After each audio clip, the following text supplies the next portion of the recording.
Rougeron et Bégodeau. Alors non, je n'ai vu que des extraits, mais c'était évidemment catastrophique. Rougeron s'est fait humilier, mais c'est pas une surprise, parce que Bégodeau, outre le fait qu'il est un salonnard parisien de première, un maniéré sophiste absolument insupportable, était en réalité en face d'un souverainisme totalement dépassé, totalement ringard. Il était en face d'un nationaliste civique républicain, ce qui est en fait un truc de gauche, complètement. Un truc de gauche, simplement. Vous verrez qu'il y a un déséquilibre et une disproportion. Vous avez besoin que vos idées, qui sont pour moi des idées classiquement conservatrices, de bons bourgeois qui a un peu peur de la racaille, ça j'y reviendrai aussi, vous avez besoin qu'elles soient subversives. Et donc vous avez besoin de constituer une situation qui n'a pas lieu, à savoir que le racisme anti-blanc est subversif, que c'est absolument impossible de l'exprimer. Je rappelle qu'il y a quand même un média qui est très en vue, qui s'appelle CNews, où le racisme anti-blanc est évoqué, mais à longueur de journée. Ce sont des idées extrêmement radicales que vous exprimez. Vous allez jusqu'à dire que le racisme systémique à l'égard des Noirs et des Arabes dans un pays comme la France est, je vous cite, un des plus grands foutages de gueule de l'histoire. Donc vous considérez que c'est totalement faux et qu'il y a en réalité un seul racisme extrêmement préoccupant aujourd'hui dans ce pays et qu'il est totalement né, c'est le racisme anti-blanc. Est-ce qu'il n'est pas légitime qu'en France, il y ait des ayants droit historiques, qu'en France, il y ait un droit à la continuité du peuple historique, qu'en France, il y a un privilège blanc, comme il y a un privilège noir en Afrique, comme il y a un privilège Han en Asie. Je veux dire, il est légitime, il y a des ayants droit, il y a une histoire au long cours. Donc il y a un privilège blanc ou il n'y en a pas, parce que je ne sais plus là. Non, je dis qu'il devrait y en avoir un. Ah, il devrait y en avoir un. C'est pour le privilège blanc. Mais dans un pays comme la France, il n'y a pas assez de privilèges blancs dans notre société. Alors pardonnez-moi, mais c'est préambule de notre Constitution, tous les hommes naissent libres et égaux en droit, donc il y a un petit problème. Pour moi, le pompon, je dois vous...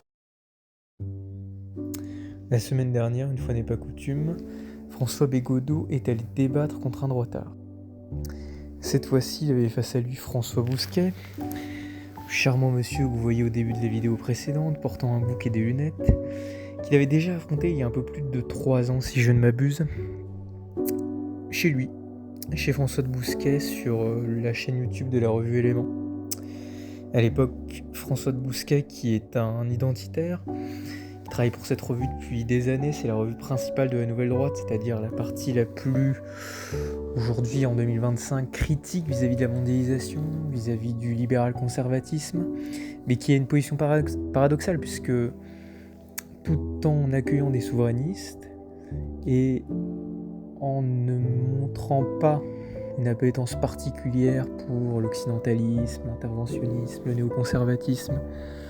le soutien à Israël notamment, ou des positions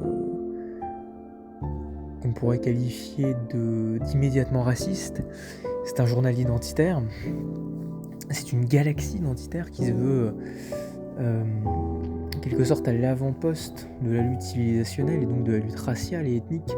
pour défendre la race blanche en France et en Europe d'une manière générale. Ils ont une approche qui, en fonction des auteurs, peut être post-nationale, plutôt pan-européenne, un petit peu comme les anciens, les nouveaux d'ailleurs, partis néo-nazis et post-fascistes. Mais François de Bousquet, c'est vrai que c'est plutôt un identitaire qui a flirté avec des libéraux conservateurs pendant plusieurs années, notamment Zemmour, avant de se retourner contre eux en voyant bien qu'ils avaient préféré rallier une certaine élite, une droite d'argent, sarkozyste, en se détournant des préoccupations du peuple, notamment les questions d'ordre matériel immédiat, socio-économique, qui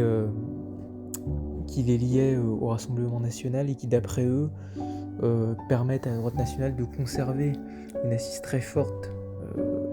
dans l'électorat populaire blanc. Donc c'est un droitard assez articulé, qui a une bonne culture politique, qui est assez au fait de ce qui se fait à gauche comme à droite. Il y avait déjà eu un débat entre eux il y a quelques années sur la chaîne de la revue Éléments, comme je l'ai dit, qui avait été de bonne facture, et c'est la première fois que Bégodeau avait été malmené dans un débat, c'est-à-dire qu'il n'avait pas été vaincu, mais enfin il était tombé contre quelqu'un qui avait des arguments, qui était en mesure de se défendre et qui était articulé, qui finalement n'avait pas cessé faire, parce que toute la tactique de Bégodeau, généralement, ça consiste à pointer les limites de la pensée de son adversaire, à montrer qu'il démontre une forme d'hypocrisie, une forme de lâcheté dans l'expression de ses propos, une forme d'ambivalence ou de manque de construction. Bon, en gros, qu'est-ce qu'il a fait Bousquet dans son livre? Très simplement, il est allé interroger des gens, blancs visiblement, qui, au cours de leur vie, ont eu des problèmes liés à leur couleur de peau. Alors, à un moment donné, il va parler de personnes qui vont vivre du racisme à l'école en étant étudiants, ils vont parler de personnes qui vont être agressées parce que blanches ou qui vont être attaquées parce que françaises. C'est-à-dire, dans sa défense, dans sa description, parfois c'est pas très clair, on sait pas s'il parle de gens qui ont été attaqués parce que français, parce que blanc, lui-même il fait un lien entre français et blanc, mais ça rend pas toujours son propos très clair, parce que lui il va tendance à avoir confondre les deux, il va sous-entendre à plusieurs reprises sans vraiment l'affirmer, c'est dommage, la Bégodeau aurait peut-être pu insister là-dessus, sans affirmer avec rigueur, avec précision que ce qui est blanc ne peut être que français, et ce qui est français ne peut être que blanc. Parce qu'en fait, plusieurs reprises, il sous-entend que les non-blancs, quels qu'ils soient d'ailleurs, même s'il peut y en avoir des biens ou des gens qui ne posent pas les problèmes qu'il a tendance à soulever dans ses livres, ça n'est pas vraiment son problème, puisqu'il est dans une démarche identitaire qu'il n'a pas vraiment pu expliciter dans les livres, puisque lui, son argument consiste à dire « j'ai écrit un livre sociologique qui se base sur des témoignages, c'est un livre d'enquête, un livre de journaliste. » Et il explique que le racisme anti-blanc s'est généralisé en France depuis qu'en fait le pays est devenu assez largement multiculturel. Il revient aussi sur des éléments assez qui auraient peut-être mérité là aussi d'être plus explicités, d'être plus affirmés tout simplement, notamment en parlant du white flight, c'est-à-dire le fait que des blancs quittent des espaces notamment urbains et périurbains pour aller s'installer plus loin, pour ne plus être en contact des populations qui sont d'origine immigrée ou sont immigrées, ce qui est un trope très très important dans la droite radicale identitaire, puisque pour le coup, alors là, c'est assez...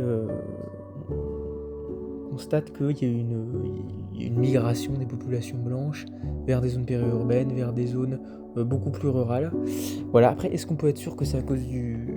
ce qui est vu comme étant le white flight, c'est-à-dire un départ dû au fait qu'on ne veut pas être avec l'immigration? Dans leur livre, Piketty et Cagé semblait montrer que c'était plutôt ça, par exemple. Mais en même temps, bon, c'est quand même tirer des conclusions hâtives que d'aller jusque-là. Voilà. Donc son argument consiste à dire que la France est de plus en plus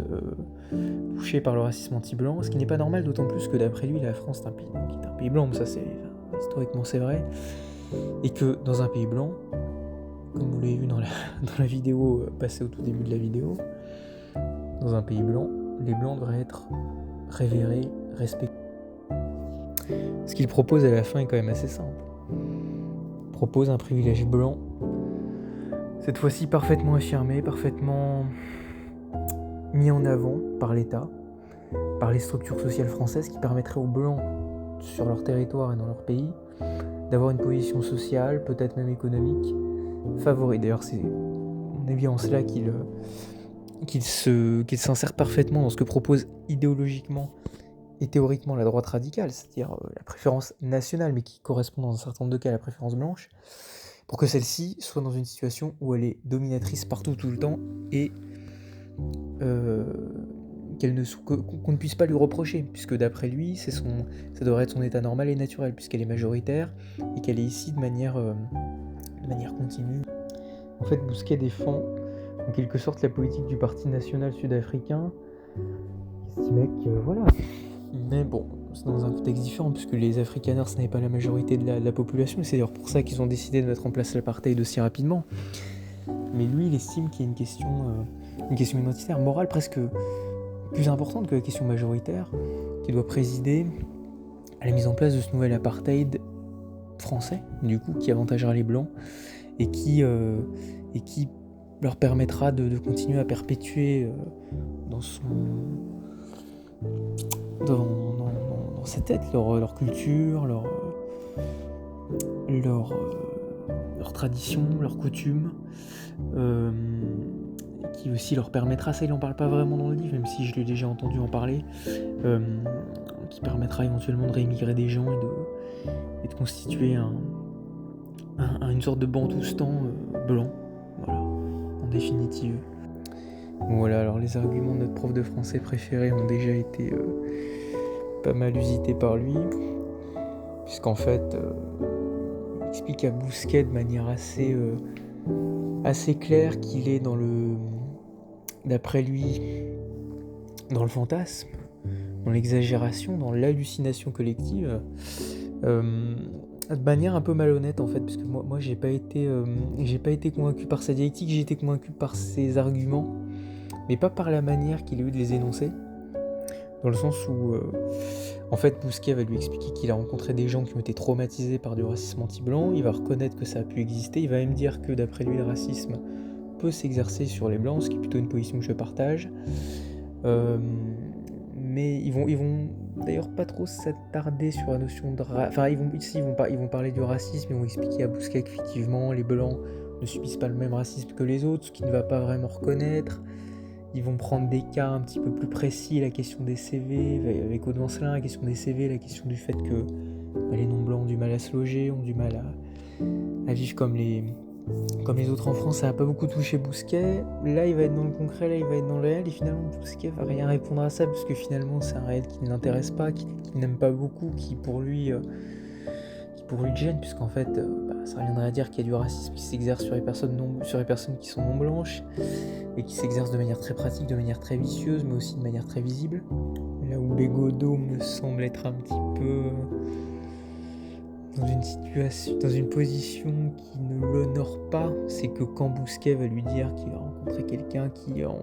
lui explicitant une scène bien précise, aura été humilié parce que blanche ou parce que française, mais là aussi il y a toujours